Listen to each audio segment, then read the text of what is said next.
Hey guys, it's Jason. Hope you're doing well. So, in my last couple of videos, I talked about Houston Astros, the update on the Houston Astros cheating scandal. That's going to be in the description down below. In the video before that, I talked about the National League and what every single National League team can do to complete their offseason based on moves that they've already made and who's available via free agency and trade, who's left available, obviously. A lot of them have made some big moves, and a lot of teams have not. Some teams have made incremental moves. Some teams have been pretty quiet. But just some suggestions as to what each team can do based on, like I said, who's available and their own positional needs. Today I want to talk about the American League and what they can do. Moves that can be made based on the same thing, positional need, as well as who else is available via free agency or trade. All right, and we'll go over to the whiteboard and talk about it in a minute. But before that, I also want to say thank you to my consistent viewers and supporters. You guys are the best, and you're really helping grow this channel organically. And I've had dialogue with some viewers recently about responding to comments. And I'll make this clear again. I want to make this a channel where we all have a dialogue, and I will respond to all comments. That's where I want to make it different from a lot of other channels. So you sometimes will make a comment, you'll never get a response from the channel owner. So I want this channel to be different, particularly in the sports and baseball world. So I want this to be a baseball channel where we all have a voice, and whether you disagree or agree, it's totally fine. Everybody's voice is heard. As long as we're respectful to each other, we're good to go. And that's where I kind of want to be a little bit of a different channel. So I thank you for that. Thank you for your comments and your feedback. And if you have suggestions on videos, put them down below as well. All comments are welcome as well. If you enjoy the video, please click that thumbs up. And if you haven't yet subscribed, even if you don't plan on watching every single one of my videos, and I have about 5 dozen videos out that I think you'll enjoy, and I always post a batch of them in the description down below that were relevant to the video that it's being released. So again, if you enjoy the videos, please click that thumbs up. Even if you don't want to watch them all, which is totally fine, I still would appreciate very much if you would click the subscribe button, because I want to continue to grow the channel. And the more likes the videos get, the more subscribers the channel gets, the more YouTube shares it throughout the community. And that's my goal, to make it one of the bigger baseball channels. And again, it's from a regular dude, a regular diehard baseball fan for the diehard baseball fan. So thank you again, guys and gals. You guys are the best. And I hope that you new viewers continue to watch the videos. And I encourage you to watch them from beginning to end, because I go over everything. But I do thank you. So with that said, let's go over to the other room. Let's see what we got going here. All right, let's go over to the whiteboard. Let's put this up. You'll see it on the background here. All right, so this is what I have for the remainder of the offseason for each team. We'll go over the AL West, the East, and then the Central. All right, so starting with the West. Houston Astros, they obviously lost GERRIT. It's going to be a huge loss. I think personally that Shelby Miller, who was a budding ace a couple years ago, I think he'd be a good fit in Houston. They have a reputation for rehabilitating pitchers and kind of finding talents or unlocking things that they haven't been unlocked yet. And Shelby Miller, I think he's still young. I think he's 29 years old. Now, I think he has the ability to have a nice rebirth in Houston. So he'd be worth a flyer. Texas Rangers, a couple moves. One of which I suggested in a different video, but I think that they're in a position to, since I could be wrong, but I doubt they're going to bring in Josh Donaldson for third base. And I don't think they're going to trade for Chris Bryant, and they obviously didn't bring in Anthony Rendon. So I think they should look into potentially talking to the Yankees about acquiring Miguel Andujar. Now, I'm a Yankee fan. Would I like to see Andujar go? No, I'd like to see him healthy and producing for the Yankees, but I think this is an opportunity for the Texas Rangers to address third base, since the Yankees have depth there, as well as Yankees an opportunity to recoup and get some prospects in return to reboost their system as well. So I think it'd be worth looking at. I also think Elias Diaz, a catcher, even though they brought in Robinson Chirinos yesterday, who I initially had recommended to the Yankees as a backup catcher, but he's now signed with the Texas Rangers. Some catching depth would not hurt. And Marcell Ozuna, I actually think, would be a good fit for the Texas Rangers. They're loading up on pitching. They obviously want to compete in the West. And I do think Houston could be vulnerable, especially with all the stuff that's going on and losing Cole and losing their bullpen guy, Will Harris. They're potentially vulnerable. I could see Texas or even Oakland making a run at them and passing them. LA Angels, I think about a year away, but I think they're going to be better this year as well with bringing in the people that they brought in. So that's my Texas Rangers. Los Angeles Angels, I think Chad Bettis for the bullpen would be a good addition. I initially suggested Jason Castro as catcher, which they brought in. So I think it's a good move on their part. And they've kind of not only added to the lineup, they've also added to the pitching rotation as well. So I do think a complimentary piece of the bullpen would be helpful. Oakland, and I put this in my other Oakland A's video. I think they should look into acquiring or trying to see if they can acquire Whit Merrifield from the Kansas City Royals. They have a need at second base, and he's got 4 years of control, and he's on a very affordable, reasonable contract, which is kind of right. It suits the Oakland A's philosophy, and I think Oakland has the prospect capital to give Kansas City a very good return because they would require a robust return from Merrifield. He's a legit second base stud, so I think it would be a good thing to look into, as well as Clay Buchholz for the starting rotation. They also have Oakland's another team that tends to have some success with either rehabbing starting pitchers or young starting pitchers. They do a lot with a little. I gotta give them credit for that. And Seattle, I think a couple of incremental moves would be good. Ben Zobrist, they need some bats. Even though he's older, he still can play multiple positions and he can hit. He's a decent hitter. Derek Law for the bullpen. They need some depth there.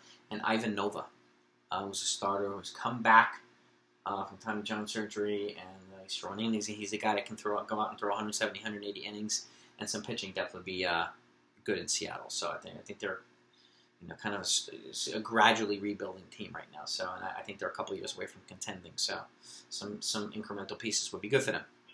Okay, now let's go to the AL East. And by the way, these aren't my predictions of standings. They're rankings. These are just teams. I'm going over the teams in the division. I will have another video and then I go over the predictions of standings after most of the offseason is done. And I've done an initial one before the offseason really started, and then I'll do another one after to see which teams I think are going to make the biggest moves in terms of the standings. So, based on what they've done. So anyway, AL East, Baltimore Orioles, Tim Beckham for the infield I think would be a good piece, even though they brought in Jose Iglesias yesterday, who I actually initially had recommended to the Cincinnati Reds.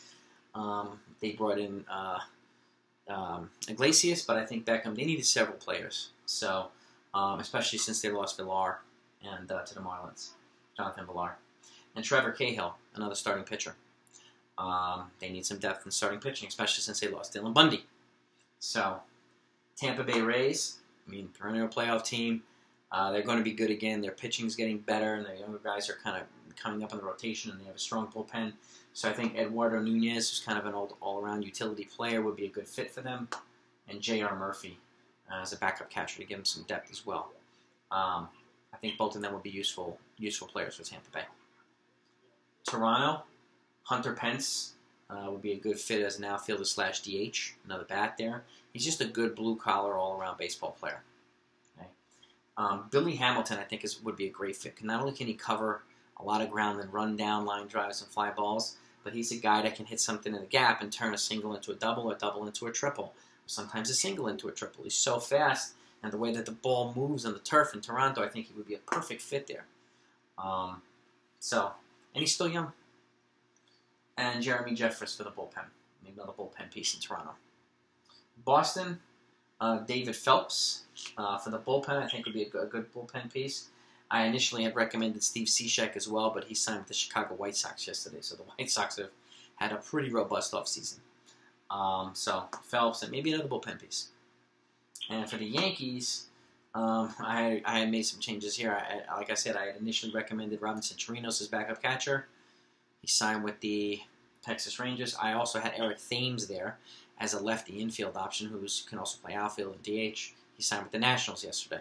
So Matt Wieters is still available. I think he'd be a pretty solid option as an additional catcher, as a solid veteran. Brian Dozier would be a solid infield piece. He can play multiple positions. He's also a veteran free agent who would be at a very affordable. And I think the Yankees, although there's been a lot of talk about them potentially trading for Josh Hader, I think Hader's going to cost a ton and potentially be a little bit too expensive. So I think they should talk to the Kansas City Royals about if they'd be willing to move Tim Hill, who's also a bullpen reliever who's got 4 years of control like Hader, but I don't think he'd cost as much. It's Hader. Hader's absolutely dominant. Hill's good, but he's not at Hader's level. So I think they could potentially pry him away from the Royals. They would still have to give up a package, probably headed by Clint Frazier, or something, as well as some additional pieces. But I think it's possible. So we'll see what happens. Now let's go to the AL Central. Minnesota Twins. They've obviously boosted their rotation and their bullpen. But there's still a little bit of work to go. I think some more depth pieces like Alex Wood would be a good fit for the starting rotation. And I think Melky Cabrera, who's older, but he's still producing. He'd be a good outfield slash DH player for them, and I think he'd bring good value and versatility to the Minnesota Twins. Right now, even though they haven't brought in the sexy players or the sexy names or whatever you want to call it, and I know that they were in the running for Josh Donaldson, but I just don't see it happening. I think Melky Cabrera would be a good fit and give them some production. Kansas City Royals, Joey Ricard would be a good outfield option for them. Marco Estrada would be a good starting pitching option for them. And Craig Stammen would be a good bullpen option for them. They have multiple positions that needed to be addressed in terms of depth as well as quality. So, these, again, not 60 names, they'll still give them pretty solid production and some more flexibility. Cleveland Indians, Taijuan Walker, still a young pitcher. He's been a little bit of a journeyman now. He's with the Seattle Mariners. He got traded, I think, to the Diamondbacks. And he's still young, and I still think he has value, so I think he would be a good fit in the starting rotation for the Cleveland Indians as like a 3 or a 4. I mean, they have some studs at the top, even though they lost Kluber. I think he'd be somebody just to put in a body there to replace him that can still give him innings and production. And Scooter Gennett, actually, I think would be a good fit at second base for them. They have a hole there. They never need. So I think Gennett would be a good fit. And, yeah, so that's what I have for Cleveland. Chicago White Sox, they've obviously brought in Steve Cishek yesterday, and they've made boatloads of other moves, like re-signing Abreu, bringing in Grandal, Gio Gonzalez, Edwin Encarnacion, was the pitcher Dallas Keuchel. I mean, they've won. To me, they're the winners of the offseason. I think one more piece, and Jordy Mercer would be that piece as an infield option to give them some versatility. They even traded for Nomar Mazara as well, which I think is going to be an underrated but a very significant trade.